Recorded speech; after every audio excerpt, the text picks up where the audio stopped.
Yes, good morning everyone.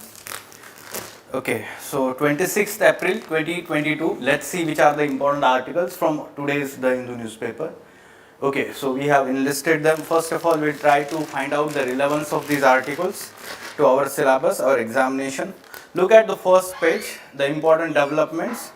Yes, so European Union or European Commission President visited India, briefly met Prime Minister and our External Affairs Minister, and during the, let's say, particular gathering that has happened, so to discuss some of the important international issues. Okay, so that part is covered on the front page, and here the comments by the President of European Commission talking about the friendship between Russia and China has no limits. Okay, also there is, she is criticizing the Russian invasion of Ukraine. At the same time, she is supporting the need to find the diplomatic solution to the crisis. You should be aware about all these developments that are happening, especially where India is involved. Okay, so the inaugural session of annual Raisina dialogue, where important international issues and India's foreign policy matters are discussed there. Okay. Now, another important development is Tamil Nadu clips governor's power to appoint vice chancellors. Okay, so in general, you should know that the state governments enact certain laws which provides for, let's say, the governor of the state to appoint the vice chancellors of different universities. The governor, by de facto, we can say the position has the power related to, or act as a, we can say, chancellor of all the state universities.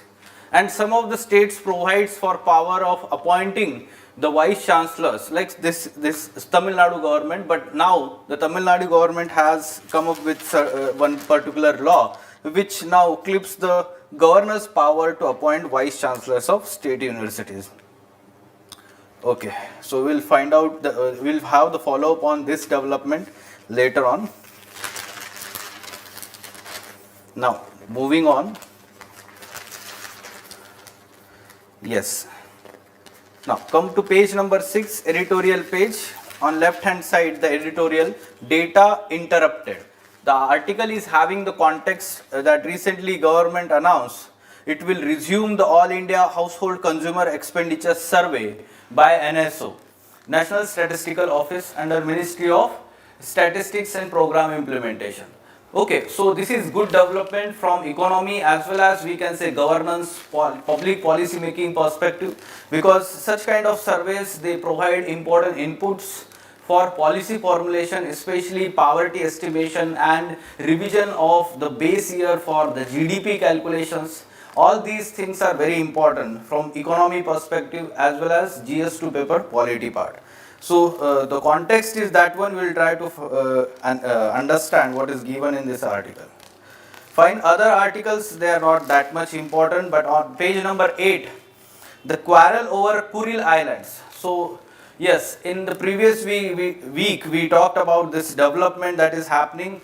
Now recently Japan has once again ascertained its, let's say, claim over 4 Kuril Islands, the disputed islands between Japan and Russia. At present, Russia is having the control over these islands since, we can say, end of the Second World War.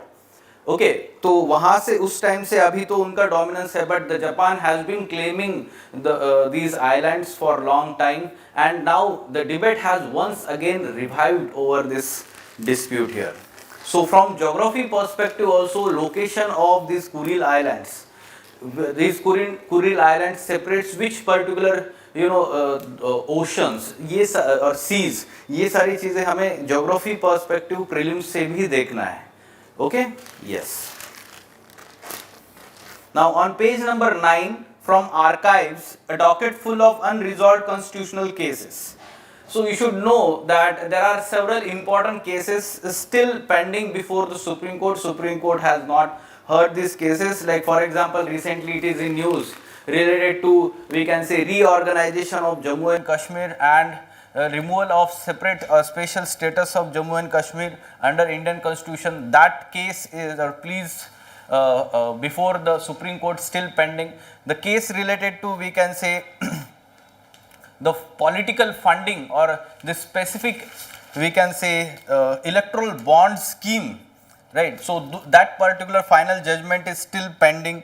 Then the other cases which are, we can say, important cases, they are still pending before the Supreme Court, is related to Citizenship Amendment Act is there, that particular case is still pending. ठीक है, तो ऐसे important कुछ constitutional benches के लिए cases अभी भी supreme court के सामने पेंडिंग है. Basically this article is from archive. We have covered this article in detail in the past. Just you should be aware कौन से important cases अभी भी pending है सुप्रीम कोर्ट में. ठीक है.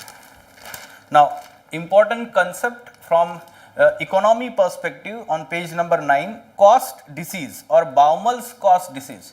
What is this particular concept? We need to understand from economy perspective. There can be question in prelims examination. Okay.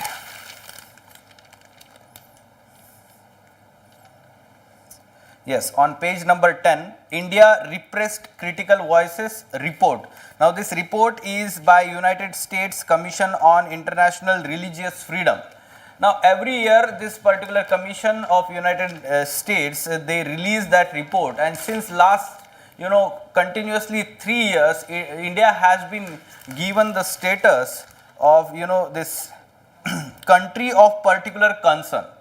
So the commission had recommended, even in past 2 years report, that India should be included or designated as country of particular concern. Although the government, US government has the power to reject these recommendations also, and last 2 years this particular recommendation has been not accepted by US government, and India has not been designated as country of particular concern here. But still you can understand that how India-US relationship can be affected because of such kind of reports over human rights violations and religious freedom, how it is curbed arbitrarily by the government actions. ठीक है, तो you need to know about these developments. Okay, now on page number 12, India third highest military spender. The data has come out by the SIPRI here, Stockholm International Peace Research Institute, which is based in Stockholm, and this particular non-governmental organization, SIPRI, is providing every year the important data related to how these countries, different countries, are spending more and more on militarization, arms and ammunition building in the country, and India has become now the third largest or highest military spender after US and China. Okay, some facts are important. We can take input from security and international relations perspective. Okay, now on page number 14, business or economy page, labor participation dips to 40% from 46 in 6 years.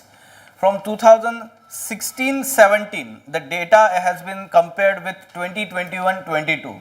In last 6 years, the labor force participation rate has declined overall from 46% to 40%. You can use that data. The data is released by non-governmental organization Center for Monitoring Indian Economy.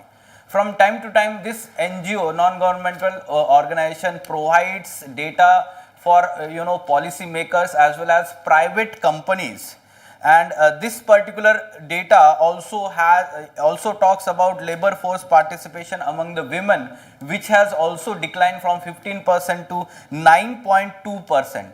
Also such kind of dip is high in urban areas. These are the key points we should understand here from economy perspective. Okay, now yes, so these are the important articles. Let's go in detail. So first of all, we'll discuss the editorial here, data interrupted. So article is having the context of recent decision by the government to hold all India household consumer expenditure survey in the coming year starting from July 2022. This is good decision because you should know the background here. that the last such survey conducted was in 2017-18, but its results were not released. The results reportedly indicated the first fall in monthly per capita spending by the household since 1972-73, with rural households facing sharper decline compared to 2011-12 data. But this particular data is not in public domain. The report has not been released by the government. Okay. Now, the Statistic Ministry has had flagged discrepancies, data quality issues and divergences between estimated consumption levels and the actual output of goods and services. Okay, because of that the data was not released here. In analysis, we should understand that the importance of data. Okay, so when such kind of survey is conducted, the government could have released that data with certain conditions, certain caveats. For example, the government could have given the reasons for such a decline in consumption levels, and those reasons were plausible reasons at that time in 2017-18. If we talk about this particular year, the important structural reforms, like for example GST reforms were undertaken, then we can say demonetization was undertaken, and due to these structural reforms, yes, the overall economy faced lot of problems during the coming years, 2-3 years, and yes, the government could have given these reasons and started the new survey after 1 year or 2 years. Such kind of decision was taken in let's say during the UPA government. So in 2009-10 there was global economic crisis, and this impact of global economic crisis of 2008 was felt on these data or this All India survey in 2009 and 10, and the government has said that because of this economic crisis and its impact on Indian economy, such kind of low consumption levels were observed, and thereafter the UPA government again started to have this survey in 2011, which is having at present the latest data 2011-12. So similar kind of thing can be done by the present government or could have been done by the present government. In analysis, we should understand here. In way forward, what you can write is such kind of surveys are very important and they should be conducted frequently, and data should be kept in the public domain. At the same time, we should learn from the past mistakes. So if suppose there was quality issues, discrepancies, then why such kind of quality issues happened, so that needs to be addressed here. Okay, so we need to learn from our past mistakes in the beforehand. Then at present also it is not too late. The article is mentioning that to release earlier data from this report 2017-18. This can be also released now also, so that there is long term data analysis or data is available for the policy makers, or data analysis can be done, and the long term impact in the economy, long term indicators can be arrived with the help of this data. Okay, so this can be also one of the way forward we can mention here, and ultimately we can also say that National Statistical Office or such kind of organization should be given more powers and independence in its working, so that whatever the survey that is happening, data they are gathering, that is kept in public domain without any kind of influence by the executive or the government. They needs to work in a free, we can say without any fear. So that's why their powers and independence needs to be ensured here. ठीक है. So yes, very simple question, straightforward question can be there. Analyze the importance of public data gathered from various surveys for effective policy making by the government. And one of the example you can give is this particular survey, All India Household Consumer Expenditure Survey. So yes, we are not only focusing on the government surveys, so you can talk about the non-profit organizations, non-governmental organizations and their surveys also. For they provide important public data inputs, and for the policy makers the government can take input for the effective policy formulation. Now moving on, next article, the quarrel over Kuril Islands. So yes, we are having the follow-up over this particular conflict between Japan and Russia, dispute over Kuril Islands. First of all, I would like to show you the location on the map here. Kuril Islands. There are chain of different small islands over the Japanese, between the Japanese island, and you can see Kamchatka Peninsula of Russia. Basically, they are separating the Sea of Okhotsk and the Pacific Ocean on this side. Okay, so this is, you can see the island chain, Kuril Islands. These are volcanic islands. The island, the formation of Japanese island, how it has happened, the oceanic convergence. We learn this in geography part. Okay, so plate tectonics. So oceanic plate convergence, this has resulted into formation of so many islands and festoons in that region, and the formation of Kuril Islands is also because of this reason.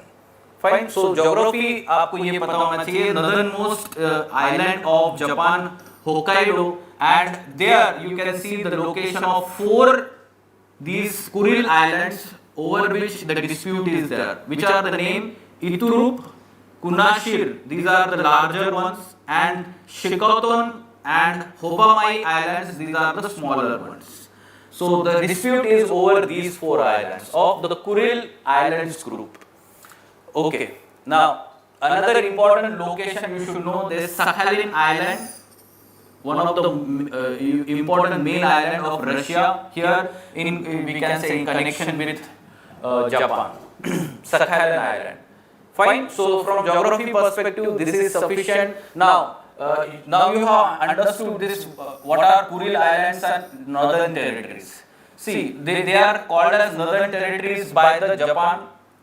They are called as Southern Islands by the Russia.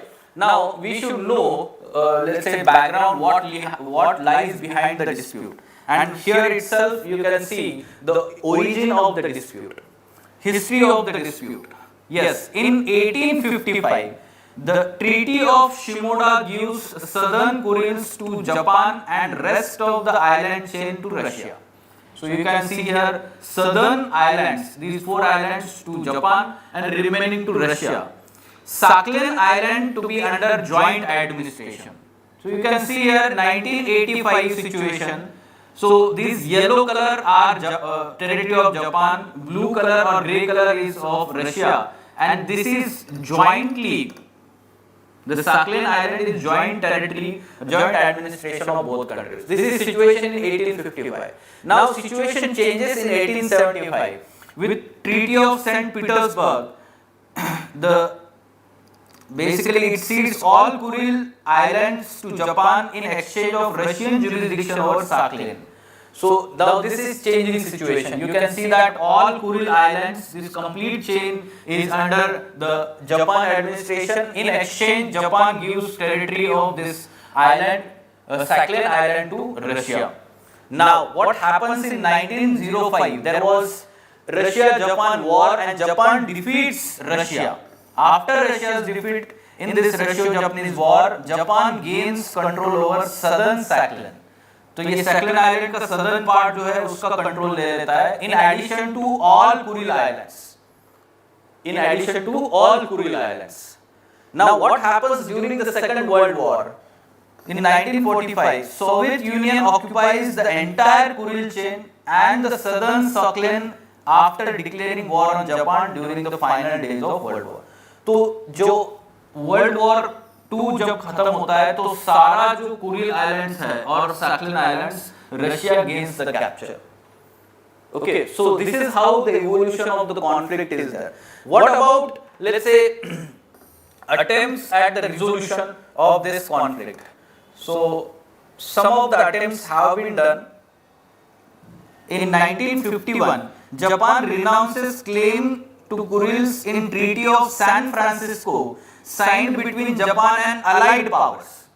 Okay, Allied powers जैसे UK है, US है या फिर Russia है, उनके साथ में Japan ये Allied let's say Treaty of San Francisco sign करता है, उसमें Japan renounces claim over Kuril Islands. But the important point is to be noted here that the Soviet Union does not sign this treaty. And that's why Japan says that this treaty is not, part of the bilateral claim here or the Japanese claim over Kuril Islands. And Japan later claims that the 4 southern islands are not part of Kuril chain. ये जो 4 islands है, ये Kuril Islands chain के part नहीं है, ऐसा Japan claim करता है. Okay, in 1956, the Soviet-Japanese joint declaration restores diplomatic ties between the two countries. The Soviet Union agrees to cede islands of Shikotan and Hobomai. यानी कि ये छोटे वाले आइलैंड जो है ना, देखिए यहाँ पर शिकोतान एंड होबोमाई, ये दोनों की टेरिटरी जो है ये रशिया रेडी हो जाता है जापान को देने के लिए. Okay, so Japan only after, let's say, Japan signs the formal peace treaty, but Japan claims territorial rights to all 4 islands. So no agreement is still signed between Russia and Japan. आपको ये पता होना चाहिए कि even after World War II, Japan and Russia has never signed the peace treaty. It is as effective to be said like वो अभी भी war पे है. ठीक है, जनरली वॉर जब खत्म होता है तो पीस ट्रीटी साइन होती है. This has been historical trend, but इन दोनों कंट्रीज में कभी पीस ट्रीटी हुआ ही नहीं है. Okay, so what next we can expect is basically the Japan has revived this conflict here because of concerns of Russia invading the Ukraine and Japan being the part of Western bloc. So such kind of pressure is being exerted by reviving the claims over its earlier territories. ठीक है, तो from geography and IR section से आपको ये याद रखना है. Next, India repressed critical voices. The report is by which agency? United States Commission on International Religious Freedom. It has recommended for the 3rd year in a row that India be designated as country of particular concern. Okay, so this is the worst category among the, let's say, categories given by this commission to different countries in terms of religious freedom in the different countries. Country of particular concern. Now, the State Department, which has its own Office of International Religious Freedom, is not bound by the Commission's recommendation. So, in past 2 years also, the government or the State Department did not accept this recommendation of designating India as a country of particular concern. In the past, our External Affairs Minister in 2020 has also called this commission as Organization of Particular Concern. Okay, organization. So basically criticizing the working of this commission. But yes, the recent report, this year's report, what report has said, the report section on India has said government had repressed the critical voices, especially of minority communities and individuals reporting them. It mentions the arrest of activist Quran Parvez in Kashmir and in July 2021, death of Father Stan Swami after arrest under UPA Act. Okay, also report touches the challenges faced by NGOs in India, especially regarding foreign funding, and highlights the anti-conversion laws enacted by different states. Okay, so ये सारी चीजें highlight की गई है.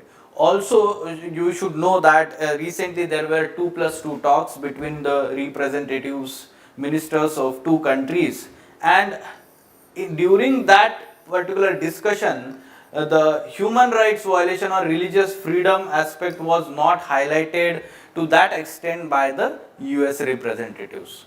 Okay, so it shows that although there are differences, this point is bone of contention between bilateral relations.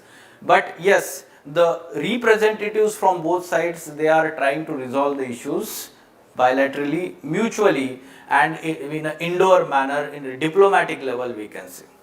Okay? Yes. Now, this particular concept, cost disease, very interesting concept that you should know from economy perspective. Cost disease or Baumol's cost disease, the economist which has given this concept, refers to the increase in the wages of certain laborers even though their productivity or skill levels has not risen commensurately. In general, we know that when the person's skill level increases, so the productivity of that person increases and the employer increases the salary or wages of that person. But in some of the sectors of economy, at particular point of time, it may happen that the labor force is limited, the skilled labor force is limited, and we can say that if there is no further skill improvement among those people, those laborers, and even though the productivity is not high, still the employers increases the salary or wages of those employees. Why? Because there is shortage of that labor force. There is shortage of that labor force. Let's take one example like agriculture sector. Now what happens is, over the period of time, number of wage workers working in the farms in the rural areas, they have declined because they are moving towards urban areas and working in the construction sector or even in manufacturing sector. Because of that, what happened is there is shortage of workers during the be it harvest, during harvest period or even pre-harvest period to work in the farms, and because of that, the employers, the farmers needs to pay more wages, high wages to these people working in their farms. Okay, so such kind of examples you can take here. In essence, the concept shows that there is no perfect link between productivity of the labor and wages. In general, we tend to think that when there is high productivity of the labor, there are high wages. But this is not the perfect link or absolute link. So this concept is explaining Baumol's cost disease. Fine? Okay. Remember this for prelims examination. Labor participation dips to 40% from 46% in 6 years. The data is given by CMIE, Center for Monitoring Indian Economy. Okay, so key points: labor force participation rate declined from 46% in 2016 and 17 to 40% in 2021-22. Last 6 years. You can see the graph also. And the graph is explaining the number of people participating in the, let's say, our economy. You should know the concept from economy: labor force participation rate. It is defined as the section of working population in the age group of 16 to 64 in the economy currently employed or seeking employment. Currently employed or seeking employment. उसमें से जो हम बोल सकते हैं कि working population में से इतने जितने लोग हैं जो करंटली एम्प्लॉयड है या जो एम्प्लॉयमेंट सीक कर रहे हैं, उसका जो रेशो है उसको हम बोलते हैं labour force participation rate. It does not include those people who are still undergoing studies or housewives or persons above the age of 64. They are not part of labor force. ठीक है, तो ये आपको conceptually भी पता होना चाहिए. Also, labor force participation among the women dropped in this period from 15% to 9.2%. And such kind of dip in participation rate was higher in urban areas as compared to rural areas. This trend you should know from mains perspective. This data you can write in your answers in GS3 paper economy part whenever the, let's say, question talks about employment at presently in India. The CMIE is independent non-governmental entity that serves both as an economic think tank as well as the business information company. Okay. Now, India is the third highest military spender, says SIPRI. So, this Stockholm International Peace Research Institute, from time to time, it comes with the data related to which particular area it is dedicated to research into conflict, armaments, arms control, and disarmament. It was established in 1966. It provides data analysis and recommendations based on open source to policymakers, researchers, and interested public. It is based in Stockholm. Okay. Now, it was established on the basis of decision made by Swedish Parliament, okay, Sweden Parliament, and receives funding from the annual grant of the Swedish government. Now, what is the recent data it is talking? The overall spending world by the, let's say, countries or world military spending continued to grow in 2021, reaching to record $2.1 trillion despite of economic fallout of pandemic. This is very important finding. Specifically talking about 5 largest spender in 2021, US, China, India. First 3, fourth is UK and then Russia. So we are higher spender in terms of absolute terms than Russia and UK in defense forces. Okay, they together account for 62% of the world military expenditure. US and China alone accounted for 52%. Top 2 account for 52% of the world military spending. Now, India's military spending $76.6 billion. India has been ranked third. तो ये आपको fact पता होनी चाहिए answer में लिखने के लिए. This was up by 0.9% from the previous year 2020 and 33% from 2012. तो पिछले 10 साल में हमारा जो है स्पेंडिंग 33% से मिलिट्री स्पेंडिंग बढ़ा हुआ. ओके, स्पेशली जब हम देखते हैं कि ongoing tensions and border dispute with China and Pakistan are going on, India is focusing on indigenization and becoming self reliant in the arms, and therefore we are focusing on modernization of armed forces and self reliance in arms production. Okay, yes. Now what should be answer to this question? Yes, online students, you can attempt this.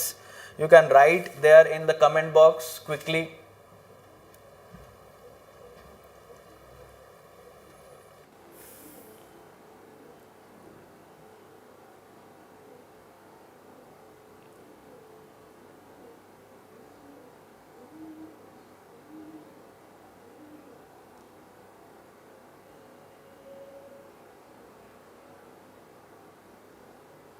Yes, what should be the answer?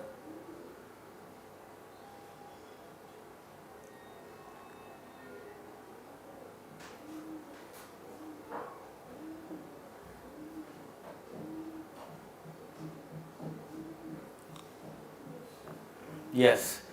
Okay, so in the field of economy, which of the following best explains the meaning of term cost disease? Yes, D is the correct answer.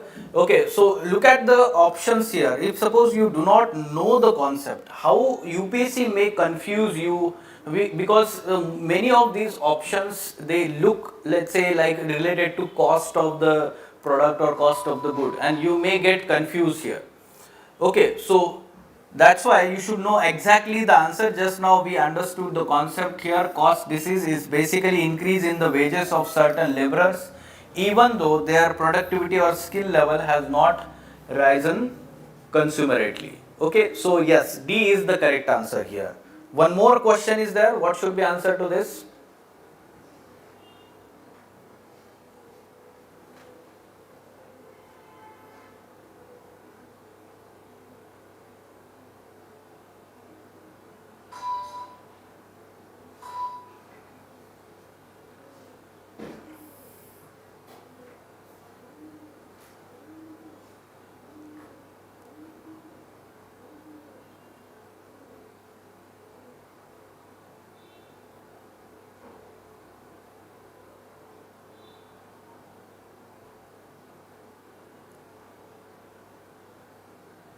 Yes, so Kuril Islands recently seen in news are situated between. Yes, A is the correct answer. Very good. Yes, so Just now we have seen the location of Kuril Islands, and they separate the Sea of Okhotsk on the Russia side to the Pacific Ocean on right hand side towards the Pacific Ocean.